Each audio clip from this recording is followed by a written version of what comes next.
You want some mouth stuff? Zach is in a hurry and pissed off, so if he says something crazy, we're gonna pop off. Yeah. What up, everybody? Welcome to episode 29 of the Chop It Up Strength Podcast. As you heard, I'm Coach Parker. I'm Coach Zach. And we are pumped to bring on today's guest. This is something we've been looking forward to for quite some time. That's right. We're now on the video. Everyone can say hi. Jordan Adams. That's right.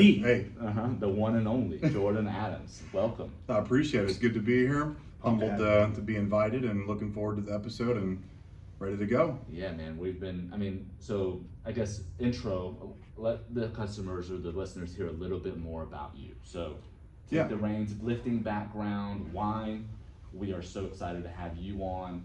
Your resume, right? You've been a great lifter for a long time, and you're a former Marine, and you own your own shop where you sell supplements. So that's right. It's like a little bit in backside. Yeah, so did the Marine Corps thing for about 8 years. Got to work with Coach Parker for about 6 months over at the Human Performance Center at SOI. So, we got to kind of meet each other over there. He got to mentor me with a lot of different aspects, and hopefully I can teach something to you guys today as well. So, kind of started the whole supplement business thing part-time because the business was already established there.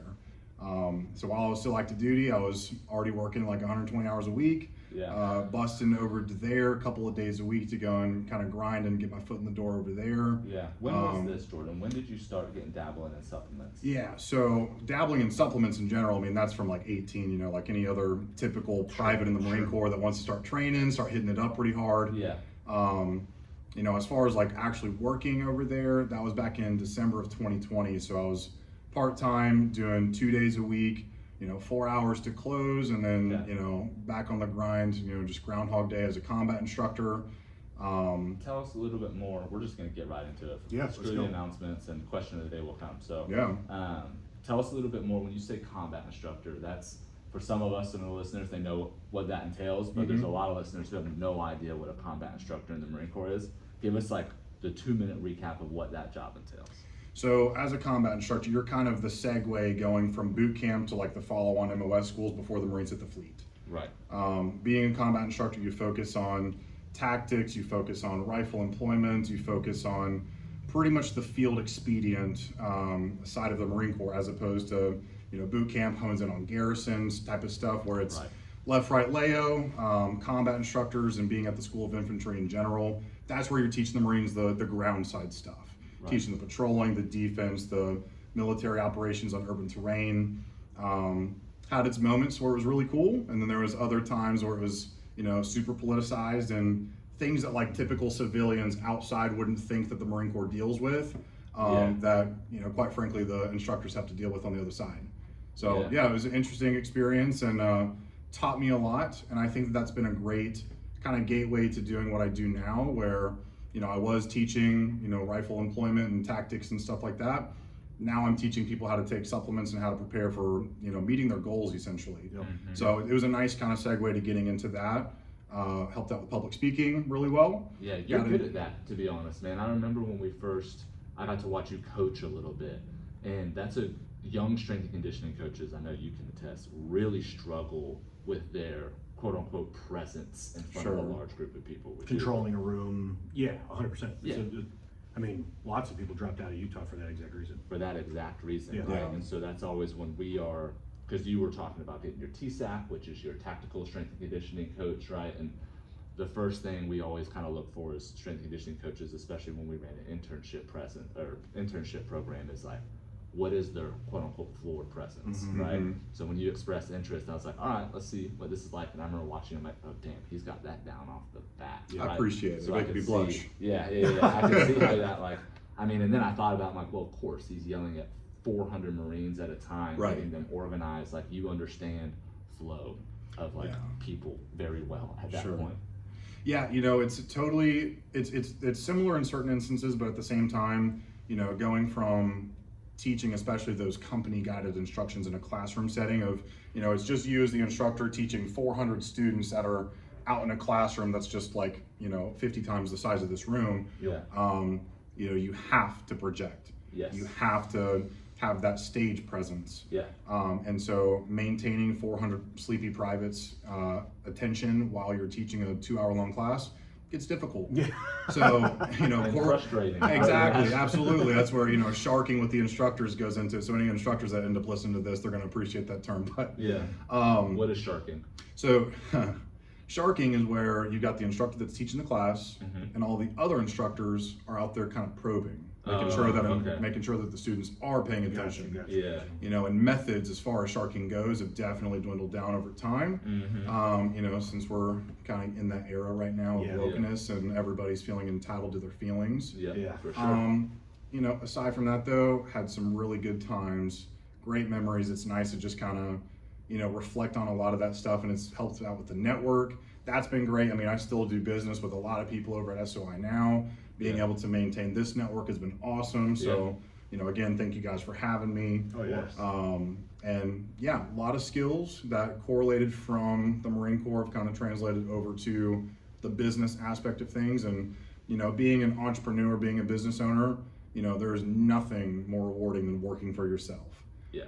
So instead of having to take the orders from that incompetent staff NCO officer, now the only person that tells me what to do is this person right here. So aside from that, I get to make my own decisions. It's enjoyable. It's fun. Yeah.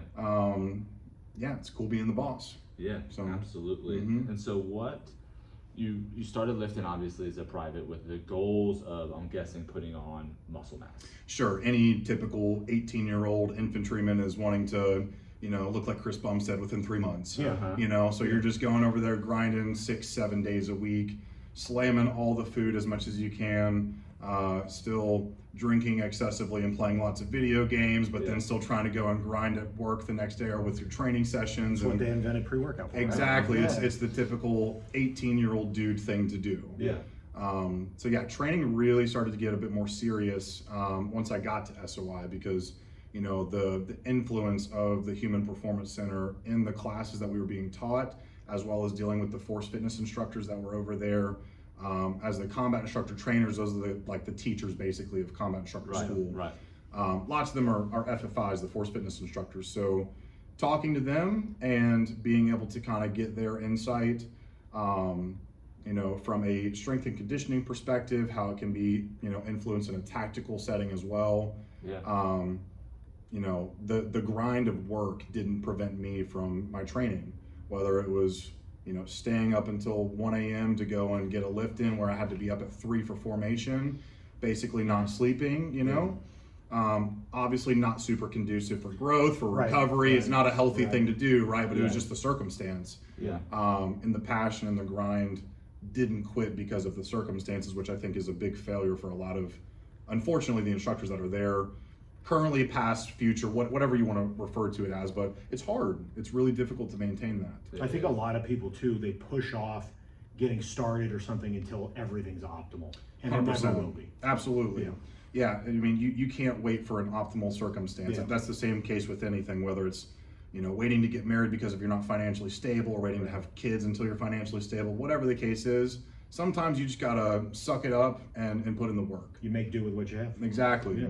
But yeah, I mean, very shortly after I got over to Marine Combat Training as an instructor, started doing a bodybuilding prep, got ready for a show, did OCB, so it was, you know, Natural Federation, did classic physique and, you know, placed first in my debut, so that was awesome. Nice, man. That's so it was awesome. cool, Let's go. really cool experience. Well done. Big difference in like the current physique as opposed to then. I was 182 pounds on stage at about 5% body fat natty. Now I'm sitting at about 240, 245 at 6 foot, so it's a pretty big difference, you know. That's also been over the case of Like how much you weigh? about 3 years. What? How much do you weigh? Right now? 260, No, I'm 236 right now. Oh, there's no way. I weighed this morning. Oh, he's gaslighting us, everybody. All right. Zach's a big dude. Call to put it in Charlie. perspective. Call Charlie. Charlie knows. There's a reason Zach wears pants. Yeah. Yeah, none of that weight's in my calves. We'll just say calves. Oh, I thought we were referring to a different weight distribution. Nothing, no weight below the hips. Yeah. No, it's still squat, ton weight. Yeah. Right now. Well, yeah, you're all injured. Yeah. You're old. Hey, that happens. That's another big thing too. If the sleep, if the nutrition, even training, which I'm not going to insinuate that your training isn't optimized, but Yeah. those are all big key factors that, like, you know, even going back to the instructor realm of things, not sleeping and then trying to go in PR, it's not a good idea. Well, to your point, I know some other people that have talked about this recently, right? Like as an 18, 19, 20, probably like maybe 25, 28 and under, you can get away with doing stuff Sure. like no sleep. I'm gonna rip some pre-workout and a white monster and I'm gonna hit it, like, and you get away with not being injured. Right. But those habits as you get older, like those catch up with you if you're not gonna clean up how you're training or the other aspects you talked about. 100%. Yeah, absolutely. I'm feeling that a ton with the newborn, dude, because we wake up at like 11, 1, 3, 5, like she's eating every 2 hours. Dude. So if I can see why dads get fat. I was saying that, like, just how, and you're tired and you're awake a long time, dude. So you get hungry because you're like, dude, I've been awake. Can you eat what's available? Yeah, and people are bringing you food, and it's always pizza, and you're not in the mood to cook. Or fast rolls. Yeah. And you're like, I'm sick of washing bottles. There's no more on washing dishes, you know? So you can see that, and like, but you can't let, like, I don't give a shit if I get an hour of sleep. I'm going to train, and whether that's good for me or bad for me, I do not care. Sure. Right? And I think ultimately, it is better, right? If you're getting 2 hours of sleep, most people are not. Most people are getting more than that. Let's say 5 hours of sleep, and you're not training because, oh, it's only 5 hours, like, you are doing yourself harm. You would be way better off doing moderate training volume For sure. and sleeping less than waiting for 8 hours of sleep and not training until you sleep. And that kind of hits the nail on the head right there. I mean, if you're not sleeping well, then it's okay to still train, but just optimizing the volume and the intensity that you're training at in order to compensate for the lack of sleep. Yeah. Right. So wasn't doing that back then. Yeah. But now, you know, grass is greener on the other side. I'm in the first Civ Div nowadays. So, you know, working over at the store and able to do my thing, train from like 8:15 to 9:45 and, you know, getting 8 hours of sleep almost every night. Because my kids are older, so they typically sleep through the night pretty well. Yeah. But yeah, so it's all part of it. Yeah. It's all part of it. Sometimes you just got to suck it up and work harder. Yeah. Awesome. Yeah. Well, appreciate the insight. Here on the podcast, we always do a question of the day. Sometimes it relates to fitness stuff, sometimes it does not. This one is influenced by your extracurricular activities. Okay. I know you're a coach, right? You coach your kids' sports, I do. right? So we're all going to hit it, but you're going to go first. Okay. I want to hear, what is your favorite team sport to watch, right? Not necessarily play, and it has to be a team sport. What is your favorite team sport to watch and why? So favorite one to play and watch is actually going to be the same. And you guys might think that I'm boring for this, but I'm going to say baseball. Yeah. Between, you know, the pitcher being able to kind of control what's going on the field, you know, and in the case that there is a discrepancy where somebody does get a hit, you're relying on that other teammate to be able to catch that fly ball, to be able to get that ground or throw it to first and get them out, or, you know, whatever the case is. But I played a majority of baseball growing up, so between travel teams, you know, middle school, high school. Oh, you were balling. A majority of it was travel ball for sure, because I also worked whenever I was a teenager, so not able to do the school sports a whole lot, but travel ball I was pretty big into. What position did you play? Positions wise, I was a pretty sick pitcher. I was really good, and then I threw my arm out at 16, threw way too many curveballs from like 11 to 16, so that And they definitely coach did a against number. that now, right? They tell you not to. Well, so it's definitely, I think that they're a little bit more strict on the pitch count. Okay. You know, previously I want to say that it was like a total of 90 pitches within a game, or it was like 180 within a week. Okay. So, you know, rotating out, understanding when to throw the pitcher, and that's also speaking from like a younger perspective. I'm not talking about MLB or anything like that. Sure. But different thing. yeah, as like growing up perspective, knowing and understanding when that player is getting too taxed, especially from a coaching perspective. You know, if you take a look at one of your clients' programming and they clocked in that they only got 2 hours of sleep for the night, yet they're supposed to be like RPE 10 on like some of their movements, you're probably not going to encourage them to continue to do that. Oh, yeah. So same thing for, you know, coaching kids growing up or understanding why athletes are out for the count or whatever. Yeah, just be smart about it. But baseball is my favorite, you know, between the crack of the bat, the, you know, 90, 100 mile an hour fastballs getting tossed in there. You know, it's a cool background for me. And Do you have a pro team you follow? So more of a Chicago fan than anything. So I've been a fan of the Cubs for a while, honestly, even though I own all sport nutrition and I coach sports, really haven't kept up with sports too well. Since joining the Marine Corps. It's just, you don't have cable for 8 years as you're living in the barracks, you just kind of get away from it. Now I'm just too busy. So, but yeah, still love it. Love baseball. That's mine. Yeah, that's a good one. I think, so Maya's a big Cubs fan, and the reason why is that Maya's a Cubs fan? You know why? No. Because Wrigley Field had awesome hot dogs. Are you? That's a good reason. Chicago hot dogs. Hot dogs are disgusting. Hot dogs are disgusting, but Chicago dogs are where it's That's at. like people that fill out their March Madness bracket based on which jerseys. Cracks me up. That's like a highlight of her Because childhood. I had no idea. She's like, dude, I love Wrigley Field because the hot dogs. I was like, oh my gosh. That's hilarious. It's funny. All right, Zach, lay it on me, dude. Team sport? Favorite team sport to watch and why? So it's got to be like any high stakes game in general, because I don't, so similar like coaching collegiate sports, I stopped caring if I don't know any of the athletes. Sure. Yeah. But probably lacrosse. Yeah. Why? Because I played it. Yeah. So know more that's going on, like can appreciate it more than just like, I never played football past a year in high school. So like watching it, like my understanding of the game is like very rudimentary. Like I'm not, oh, they're in a nickel, so they're gonna, like, I don't know. Yeah, good terminology, nickel. Yeah, I can play. I played I didn't Madden. know what it meant. I played Madden. But yeah, it's probably lacrosse just because I know what's going on. I can appreciate like that was impressive. Yeah. Like somebody does something impressive in like some sport I don't know, unless it's just like the commentators stop it and explain it. Like I don't know that it was impressive. Right. Or it better be insane like OBJ's like one-arm catch or something like that. Right. Outside of that, I'm just not gonna know.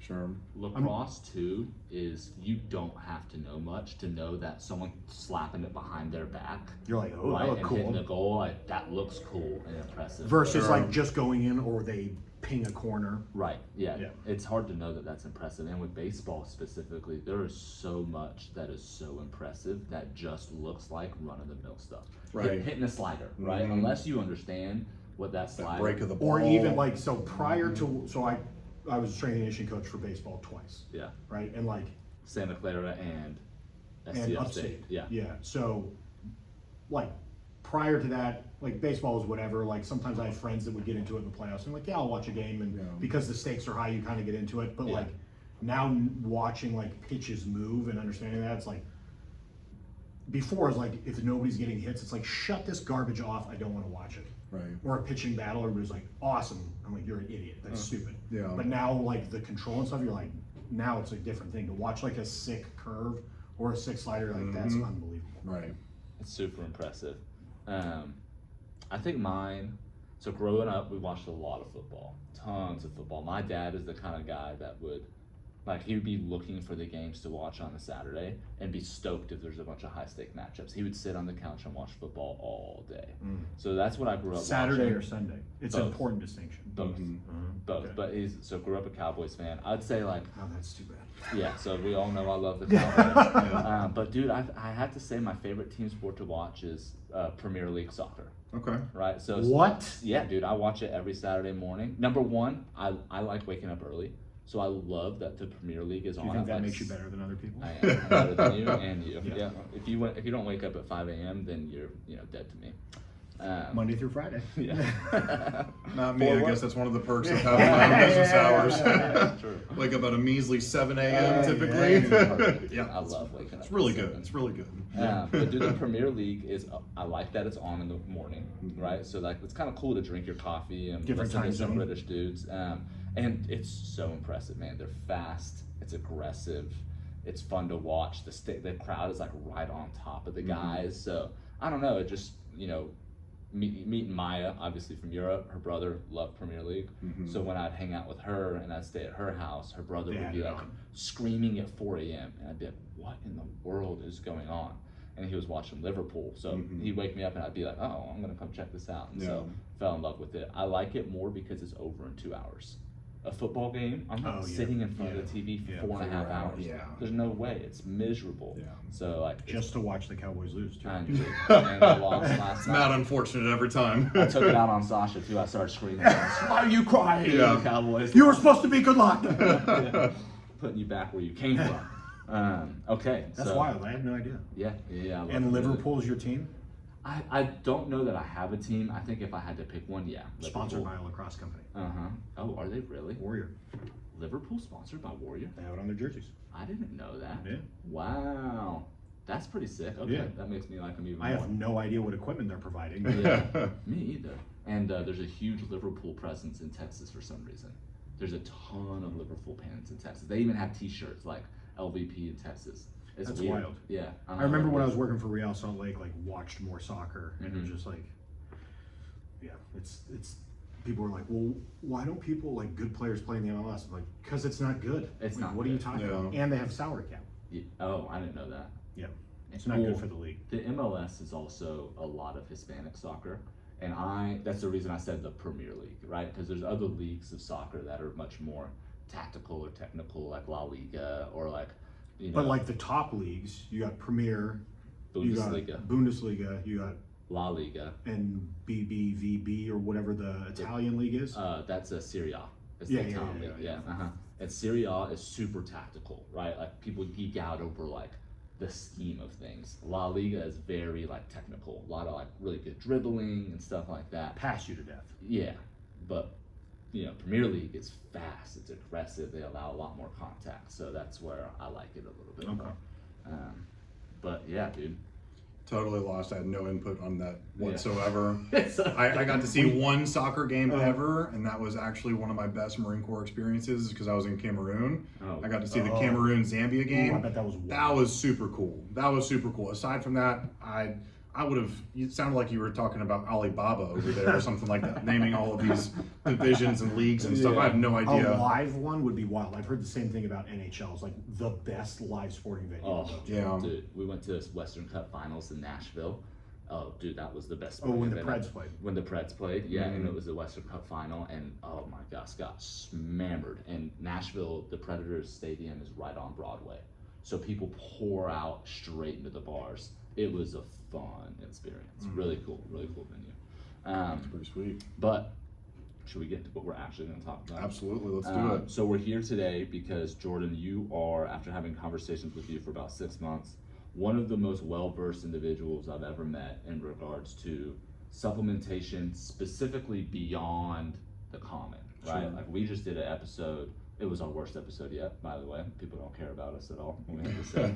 But I think it's because everyone knows you're supposed to do protein, take creatine, right? You got to get outside of the nuance a little bit as far as the supplementation goes, and I guess kind of the purpose of why I'm here is to talk about the peptides, the SARMs, the efficacy of certain supplements that are out there. Yeah.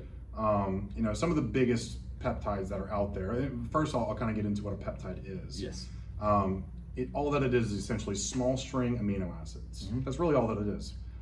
Different proteins that are able to, repair or basically do whatever the function is that particular amino acid was supposed to do in the body.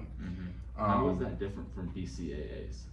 So branched chain amino acids, those are totally separate entities. It's something, that can be derived from foods, whereas for peptides, it's something that the body's actually able to produce itself, just not to the degree that these particular peptides that you're able to administrate are able to yield. Okay, that's a good. I wanted to clear that up because people could get confused. Most people think For of sure. amino acid as protein or BCAAs. Exactly. But there's a lot more, Sure. especially on the molecular biology level. So Right. keep going. Yeah, sorry. I just Yeah, wanted to clear that up. no, totally good. So I mean, first and foremost, like the most common one is going to be BPC-157, so body protective compound. Joe Rogan's big on that. Super, right? yeah, there's lots of people. It's gotten a lot of attention over the last couple of years, especially. I can kind of speak on my personal experience as well as anecdotal reports of what I've seen from customers and stuff like that too. It is probably the end-all be-all best thing for protective measures for joints, ligaments, tendons, muscles. It's great for cognitive function, anti-inflammatory properties, great for gastrointestinal health. just almost anything and everything that a doctor is going to plan on prescribing medications to you for the rest of your life could otherwise potentially get fixed through BPC-157. Wow. Tell me a little bit about the mechanism, right? Just like the brief overview of like how does BPC work to improve certain things in your body? Yeah, so that's something that's a little bit not super clear, and I would honestly just rather avoid the how as opposed to the what it does instance. You know what I mean? Yeah. There's not a whole lot of research that kind of backs it, and I'm not going to sit here and pretend to be the guy that knows whenever that's just quite frankly not the case. Yeah. Yeah, for sure. So I mean, as far as certain anecdotal reports, right? Yeah. I had a surgery about a year and a half ago. I was still active duty. It was as I was getting out that I started implementing these, but they gave me this 4-month light duty shit that like overlapped my time before I was like getting out of the Marine Corps. As soon as I got out, I knew exactly what I was going to kind of expedite the recovery process. Yeah. Made it go from like 4-month recovery time frame to about 3 weeks. Wow. I was training within 3 weeks, and it worked super quick. Mm-hmm. The scar tissue went away completely. I'll also attribute some of the results to the second peptide that I'm going to talk about, which is TB-500. Mm-hmm. But BPC specifically holds a lot of validity as far as like degenerative arthritis, which I also have. It's made a huge difference for that for me. Another athlete that I sponsor at the store, he actually totally tore his pec. He was going for a PR of like 550 on bench. And yeah, it's a really good PR. Yeah, What yeah. do you bench? Huh? 495 pounds. Okay. Yeah. This guy's an animal. He's really he's insane. But pec totally tore off the tendon. I mean, it was an absolute true rip. Detached. Totally detached. It was miserable. The video My footage butthole behind it just too. Oh yeah, the video footage behind it was the same as any other tear that you see. I mean, it was just excruciating just to watch. Did you ever see the dude that was doing incline with Larry Wheels? If I knew his name, I would have referred to him specifically, but I totally. I hate that video. Oh, it's terrible. It's so bad. Just imagining, even watching it, like there's You just no watch words it to as explain he's it. bringing it down. Exactly. You just watch it. Yep. Pops right out. And you're complaining about your back. You saw I can still bench. Yeah. I'm just joking. I like pulled my hamstring one time. Does that count? It's Yeah. about Yeah. the same. Yeah. Really, I didn't do anything. I just don't want to lift lower body. That's a good excuse. With Guys, the my back BPC, hurts. And I know you're going to keep going, but and if I'm stopping you, No. I'm sorry, but I just want to make sure we get a couple things. It's obviously anecdotally in case study, you just see tons of success stories, Sure. right? Tons of people coming back from injuries specifically, Mm-hmm. right? But I know in peptides in general, a common thing would be how to source them, right? Because I Sure. think that's a big thing with SARMs. And if you're going to get there, keep going where you're going and get Yeah. there. But I just wanted to make sure we hit on that at some point of like, I think with this realm, Mm-hmm. and with all supplements, there's a lot of case for junk, right? Like, Sure. You're not going to get true saline, but like, how do you ensure you're getting the quality and know what you're getting? Unfortunately, kind of the answer to that, especially since the FDA totally banned it as a research chemical. Yeah. You can only find it from those research chemical, not for human consumption websites, and that's pretty much it.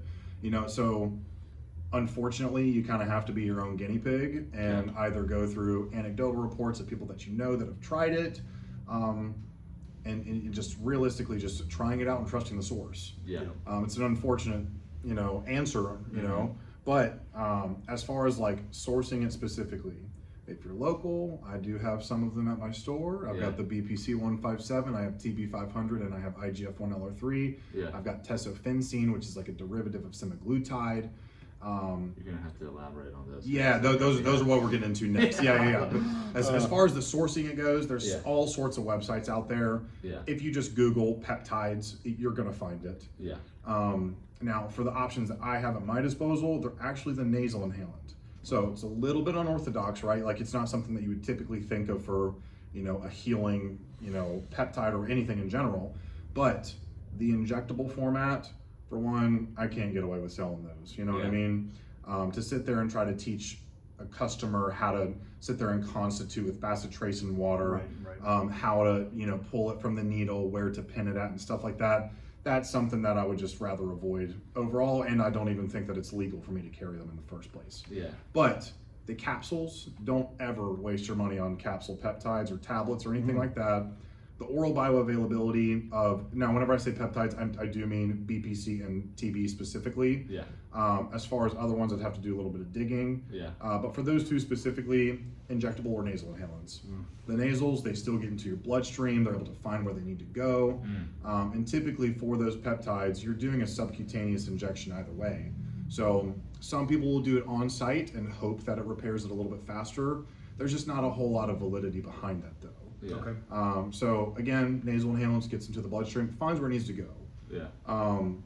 Typical dose for BPC, anywhere from like 500 micrograms all the way to 1,000 micrograms. Per day, per week? Per day, yeah, Per so day. that's a daily administration, correct. Okay.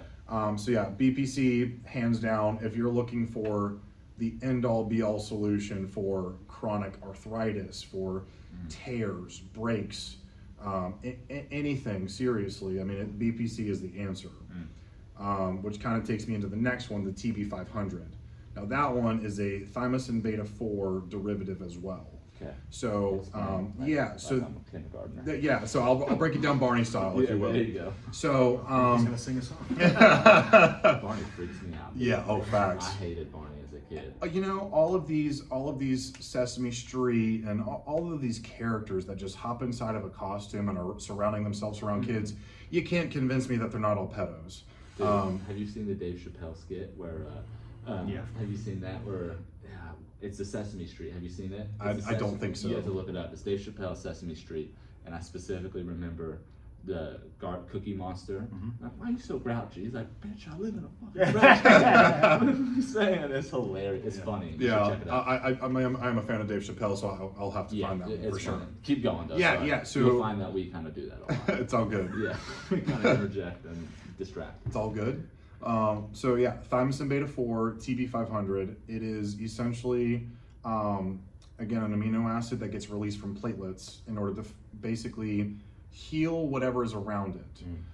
So for instance, you know, if you have a laceration on your forearm, you have that thymosin beta-4 already in your body, and it is releasing that to heal with that amino acid, that particular site. It's like scabbing. Essentially, yeah, exactly. Yeah. And that's kind of where TB comes into play, and it's a really cool peptide. It is great for burn victims, it's great for scar tissue, for lacerations, again with the rips, tears of tendons, muscles, breaks of bones, whatever. Super organ protective as well, and it also helps to increase neuropathy as well. So that cognitive function, being able to maintain, you know, that flow, being able to realistically helps to regenerate brain cells as well. So it's a really cool peptide. Pretty much any injury in particular. Now, those two put together is considered like the Wolverine Stack. See, I've seen most of the protocols about both of them. Yeah, so that's the only reason as to why I would advocate for doing one as opposed to both is just for cost efficiency. That's it. If you're in a position where you do have something that's more like a tear, a rip, or something like crazy that you need like a surgery to recover from, if you're going to do one over the other, TB-500 is probably the way to go. Now, if it's like a sprain or more like the minor, you know, the small muscle fibers or something like that, where you've got like a partial tear or something like that, BPC is probably a little bit more efficacious for that. This is a good point because I have a really good friend who has a gnarly Achilles problem. He used to run like a marathon a day with bands, like just a savage, but he has a ton of tendonitis issues now. Probably like, from running marathons in vans. Yeah. He would wake up after us getting hammered one night and wake up and be like, I don't deserve to feel good, and put on a 20-pound weight vest and go run the mountains of Salt Lake. We've had to pick him up. Like, He wasn't hungover enough to not feel good? Well, yeah, that's the thing. Well, he's exactly. He's like, I hate myself, so I'm gonna do this. Anyways, he ran BPC specifically, got it from his doctor because he wanted like an efficacious source, and it didn't help him at all. And you saying that makes me wonder if he should have stacked it with that TB, because if it was a gnarly enough, because I mean he's having to have surgery on his elbow because he did a Murph a day for a year. Like this dude's just a savage. I tried to talk him out of it, but he knows who he is. That's some David Goggins type of stuff right he's there. a beast. But I wonder if like, since he's probably listening, it would have been more advantageous to run the full stack. Yeah, I mean, doing both, I seriously think that would probably hold much more validity for, being able to recover from something like that. Yeah. I mean, I'm not kidding you guys. I have customers come into the store wanting a peptide and they're on crutches, and within a week or two, I'm not exaggerating that, a week or two, they're off the crutches. Yeah. Their recovery time is exponentially more. So whether it's, depending on like what the severity of the case is, would depend on the dose. You should always start small. You should always start small because more isn't better. Yep. And quite frankly, if you're, You don't know how you respond. well, exactly. If you're looking for, these peptides, if you do decide to go with the injectable format of them, they're typically in a 1 milliliter bottle, and then you have to reconstitute it. If you're using 1,000 micrograms a day, whereas you could have potentially recovered off of even 250 micrograms, even a lower dose, you're just going to end up going through more. You have to buy more, taking longer to reconstitute and sit there and pen. Reconstitute, for people who don't know what that is, most people do, but that's mixing it with water. The bacteriostatic water. Yeah, exactly. So sitting there and constituting the peptide, it's a really tedious thing to kind of get into. But you have to be really careful whenever you're doing it. That's where people could go wrong, right? Sure, and that's absolutely. where a lot of people's fear in taking peptides is that process, like Right. you said, injecting Mhm. and mixing it with the right water, because if it's not the right concentration, that's a problem. Right. Yeah. Yeah. So, I mean, that's where the nasals are kind of more convenient. Yeah. It's already constituted. Typically one spray from the nasals is about 100 micrograms. So if you're trying to achieve that 500 to 1,000, do 5 sprays, or if you want the full 1,000, do the full 10 sprays. What if I put it in my ear? That I Or don't think would be a somewhere great idea. I mean, it probably wouldn't boof it either. No suppositories. Yeah. This is a suppository, please. Yeah. I'm asking for a friend. Yeah. So we got BPC and we got TB. BPC, very common. TB maybe works on a more chronic level. Am I right in my I would agree. understanding of Absolutely. that? Okay. And then, is there any more you want to say about TB? I know I keep distracting you, but No, you're good. That kind of sums it up for TB. yeah. I'd rather kind of show a little bit more exposure towards a couple other ones Yeah. than to deep dive so much to the point where it's overwhelming potentially. Yeah, so tell us a little bit more about some of the other peptides, because those are the 2 big common ones that For people are sure. aware of.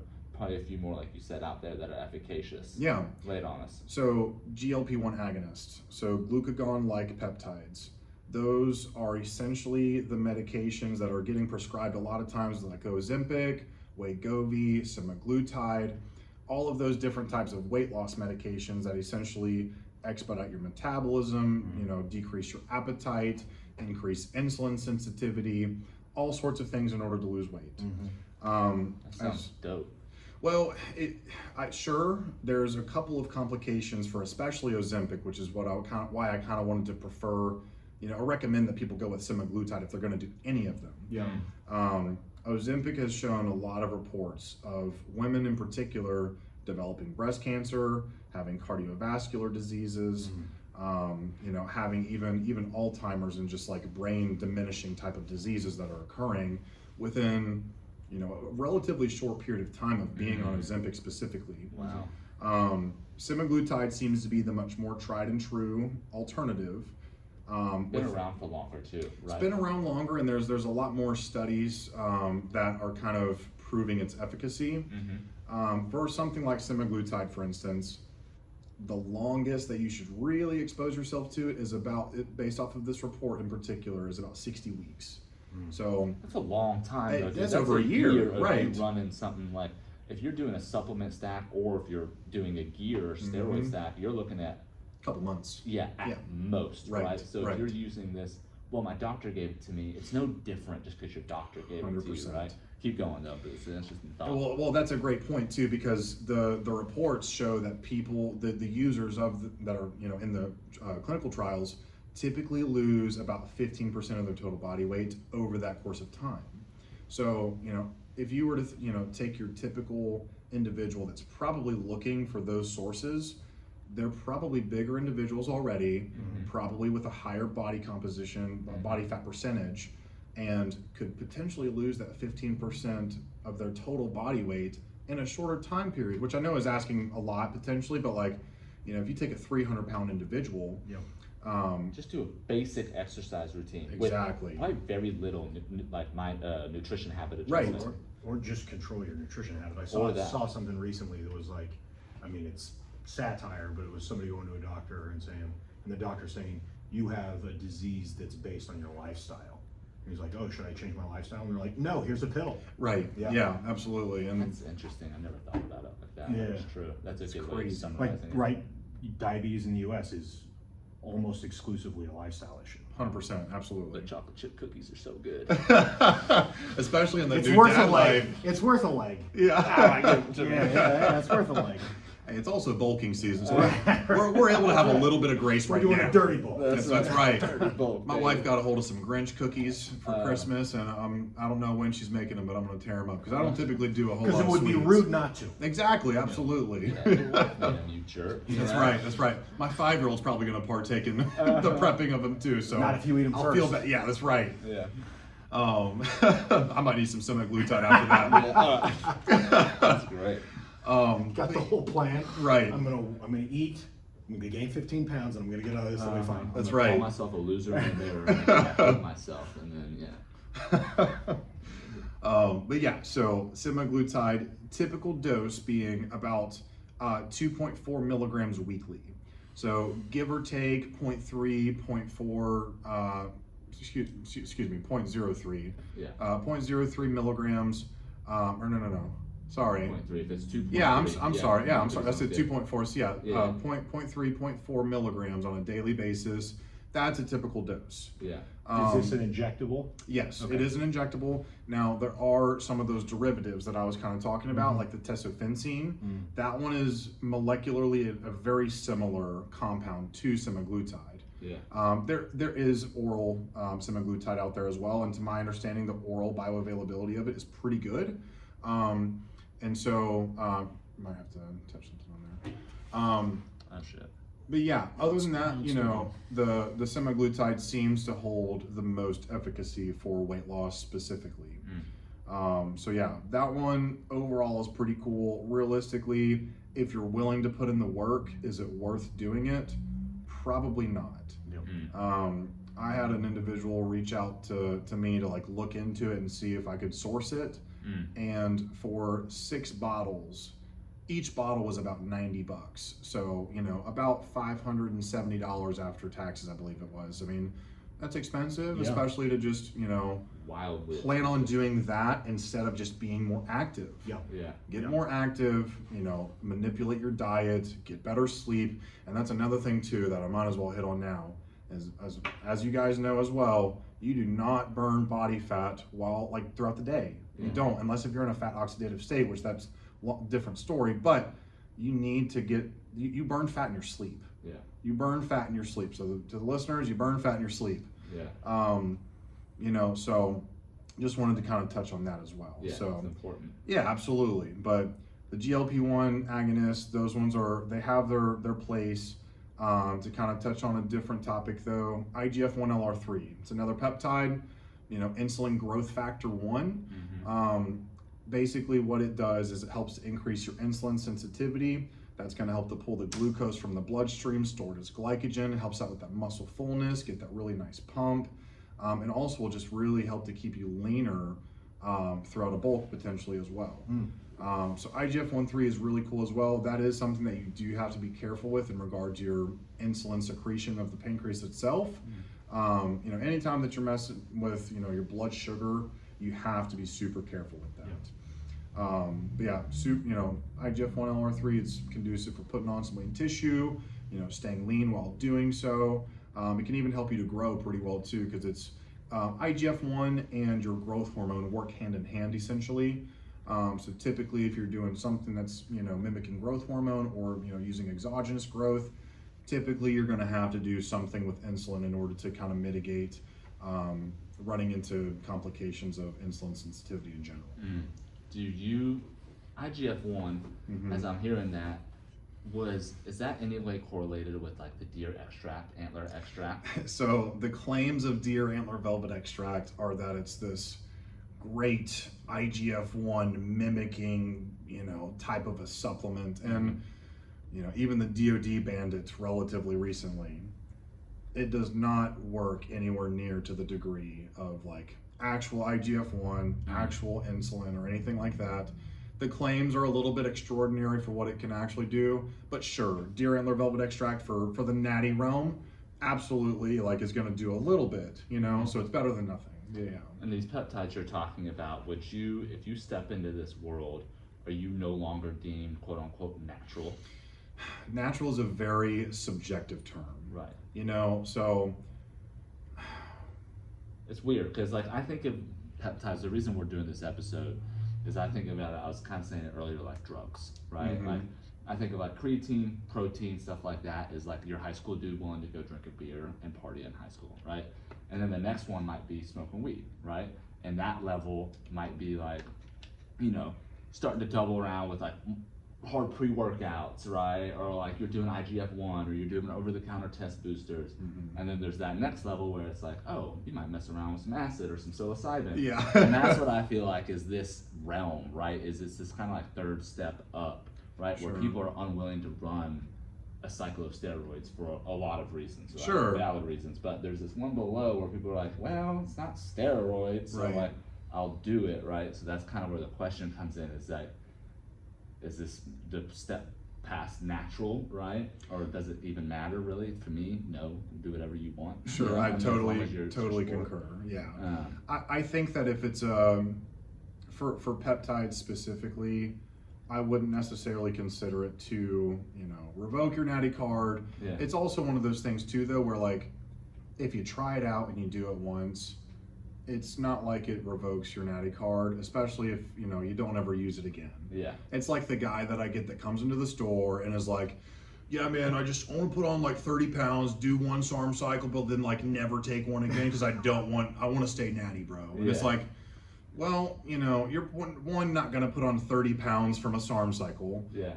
Two, I wouldn't necessarily say that it totally revokes your natty card, but again, very subjective term that totally depends on who you're asking. No doubt. So I don't have much of an opinion on that, to be totally honest with you. Which is fair. Yeah. Those are terms I really don't care about, but it seems to be really important to people. Sure. As like It's because they want to give justification to wherever they're at. 100%. Right? Like, who's on steroids? Anybody bigger than me? Absolutely. That's right. That's it right there. Yeah. See it so much. Yeah. Yep. Um, When in reality, half the dudes at a commercial gym are on gear. So Yeah. I they mean, just don't do it well. Right. 9 times out of 10, if you're debating whether or not somebody is on them, they probably are. Yeah. Yeah. But again, there are those, freaks that just happen to have either really good genetics, really good work ethic, maybe both, and whatever, that food, training, and sleep, and they just happen to look better naked than you do, and it's okay. And to me, it doesn't matter, right? If Yeah. you want to, if you're striving to look like some dude and you're not getting there and you really want to do it, then go do them. Sure. Do what you gotta take to do it, right? Yeah. I mean, obviously there's healthy ways to do it and there's unhealthy ways to do it, but like, Right. you using that as an excuse to get to that person just is saying more about yourself than anybody else. We've also Sure. talked about this previously, like using anyone else as your gauge to where you want to go is a terrible place to start. Yeah. Because you're not them, you don't, right, are you as tall as them, or are you as broad as them? Your muscle insertion and origins probably aren't the same as them. Muscle bellies probably aren't the same. Your genetics definitely aren't the same. So it's like, why are you comparing yourself to somebody else? For sure. I mean, even if you just take us three, for instance, like we're all pretty broad dudes and have like good sized shoulders, Our arms are not going to be as big from the perception as opposed to somebody else who's more narrow and just happens to have that muscle belly in their bis and tris to make it look better, Phil Heath. Yeah, exactly. Like perfect muscle belly. Right, 100%. Yeah. Perfect muscle. Yeah. But that's me quoting other bodybuilders. Yeah, It's not for my sure. opinion. Like, he's built for that. He was a collegiate basketball player Yeah, he originally. hooped, yeah. And if you look at his basketball pictures, you're gonna be like, what? He looks like a bodybuilder in a jersey. Yeah. Yeah, he does. It's funny because I went through multiple training cycles of me trying to get my biceps and triceps bigger because because I'm broad shouldered. Right? Sure.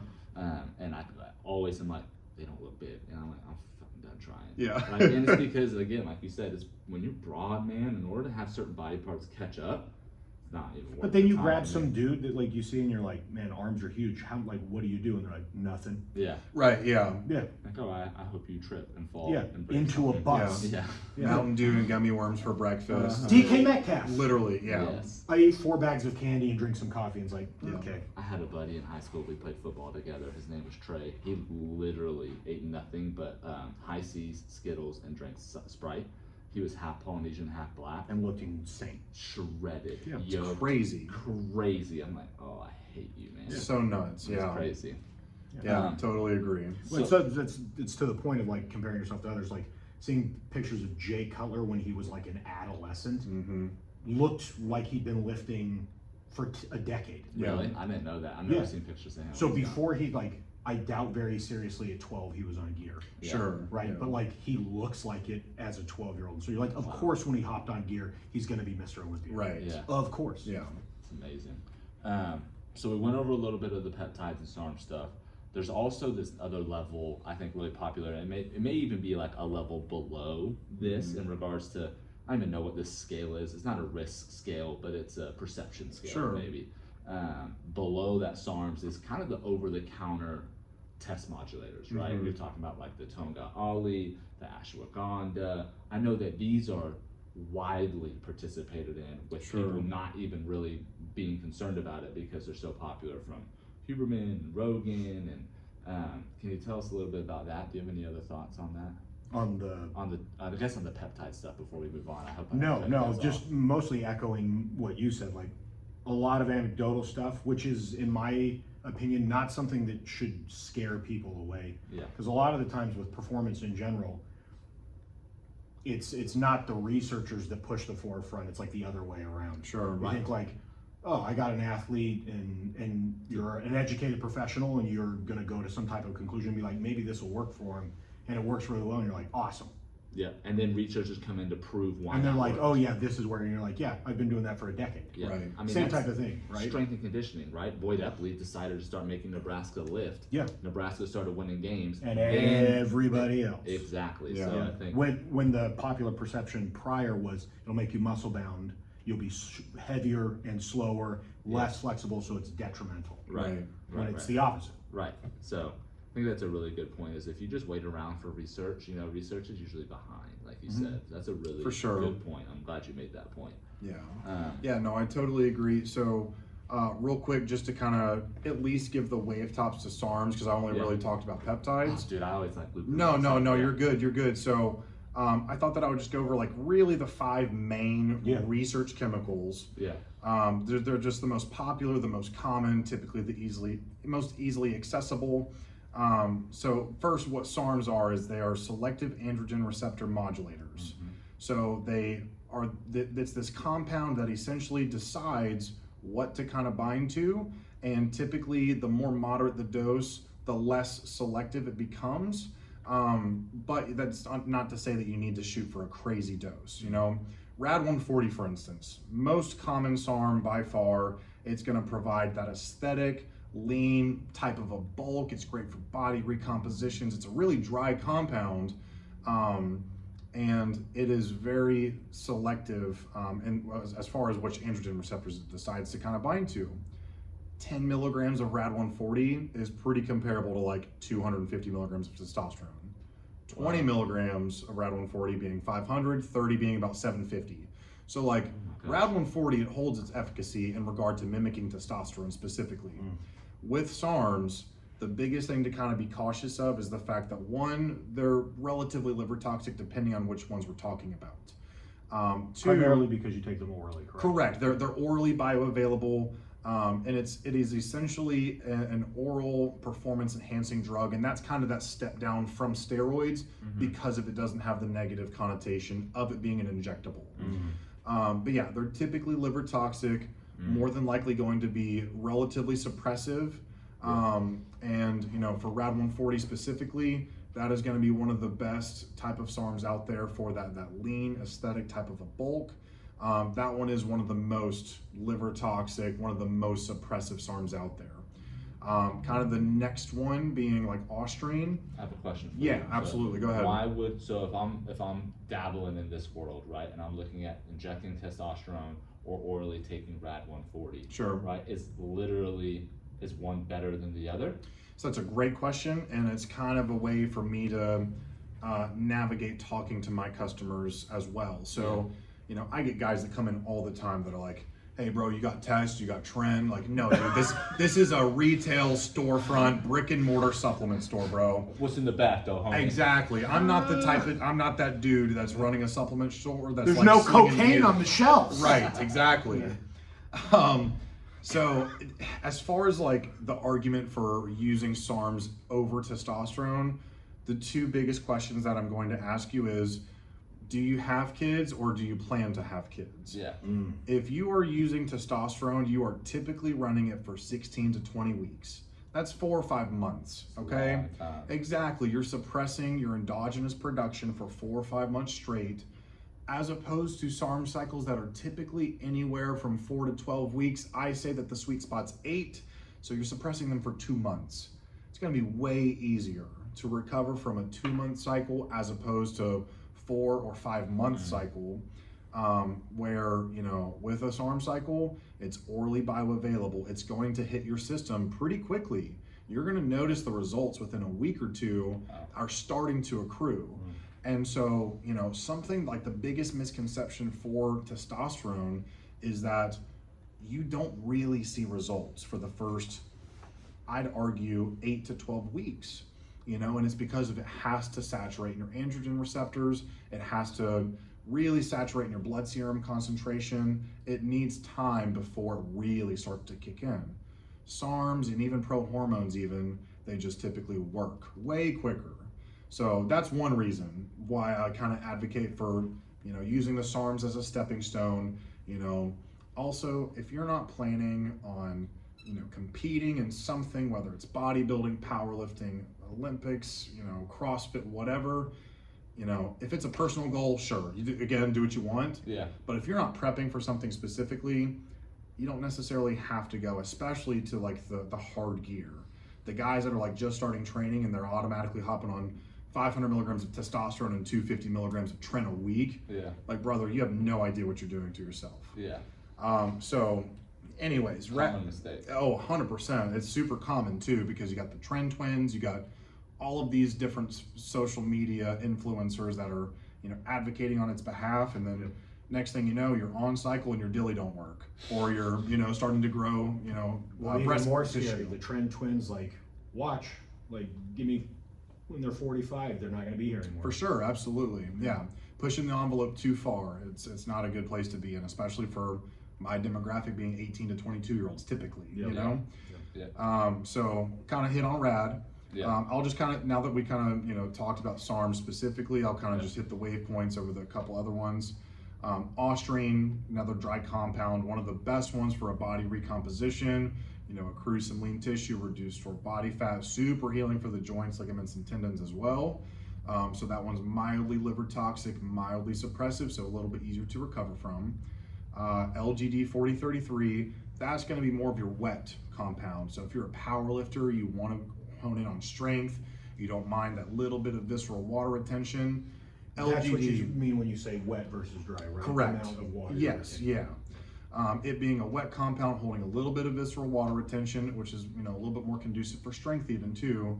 LGD is like your strength, your size, your dirty bulk type of a cycle. Cardarine, that one is a great research chemical, not a SARM. Research chemical that's going to increase your metabolism, your cardiovascular, and your muscular endurance. A good way to kind of compare it is if you're running 3 miles, you are typically going to feel that expended after doing 4 miles instead. Whatever weight you're pressing for 10 reps, you can probably get it for 15 if you're using Cardarine.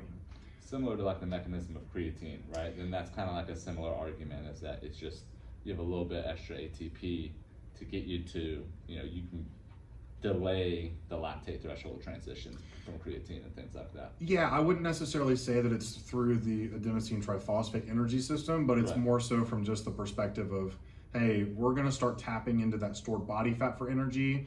That therefore you're just able to feel better in general. Increases your VO2 max.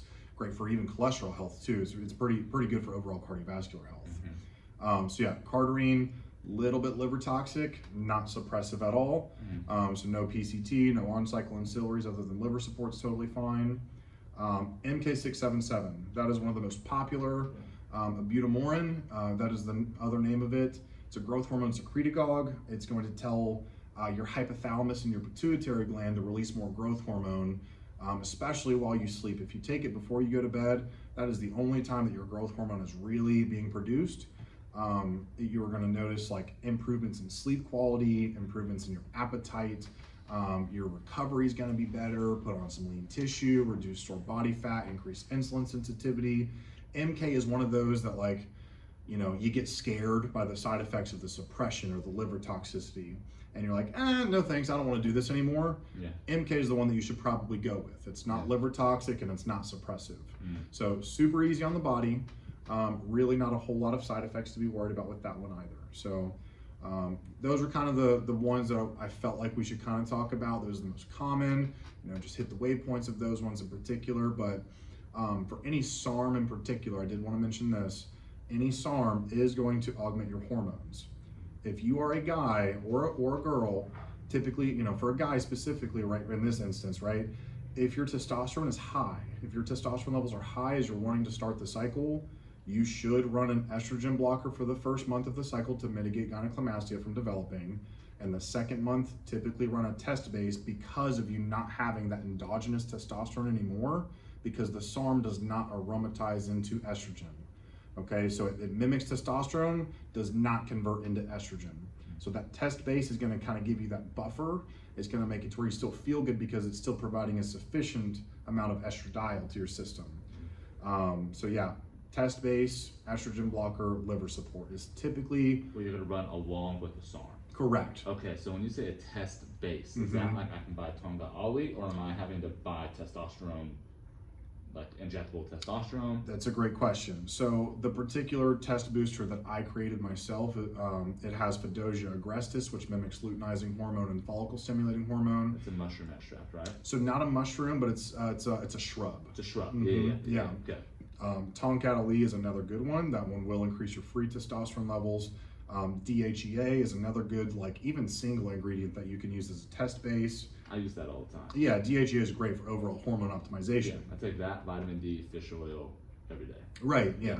Just typical health and well-being type of stuff, absolutely.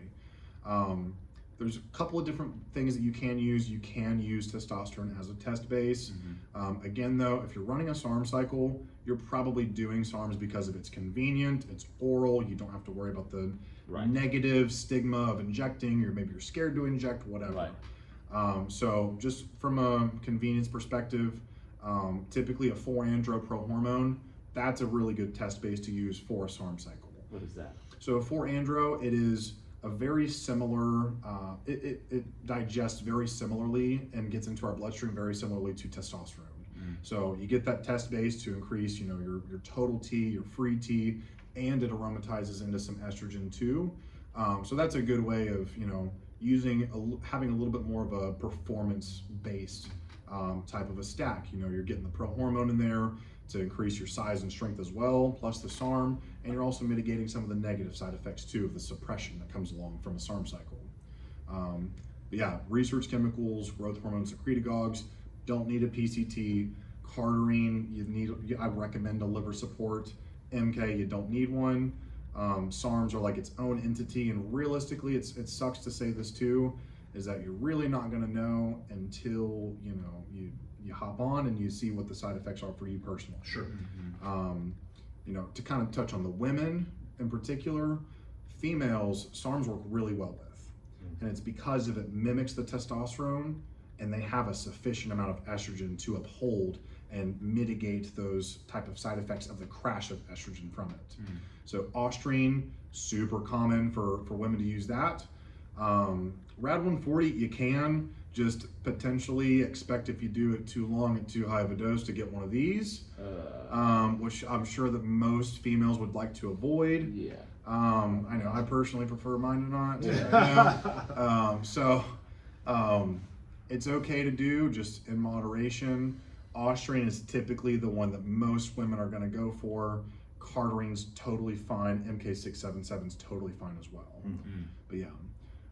This has been so impactful, man, because this is a world I knew so little about, and it's growing in popularity so much, and I think it's because they're not all injectables, right? For sure. There's definitely a stigma around running train and stuff like that, and when you're doing that, man, you are committing to a specific lifestyle, right? Where there's a lot of people who aren't necessarily gym rats, right? Like there's a lot of people, endurance athletes, that are taking BPC to be able to just sustain their endurance aspect. They don't care about looking yoked, you know. And so I just think that this has been so impactful.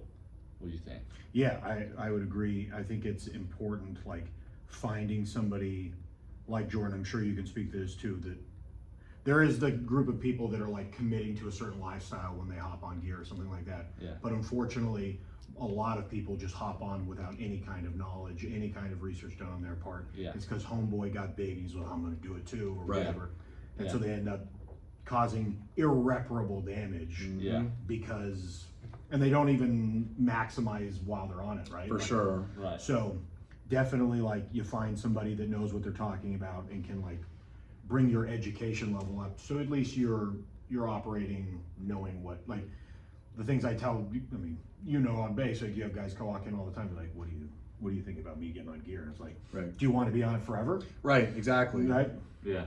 Similar to your point. You want to have kids? Do you want to, like, you're going to suppress it to the point where you're just going to have to supplement it. Right. Exactly. So if you're willing to do that or whatever, like, I'm not going to live your life, you make your own decisions. Sure.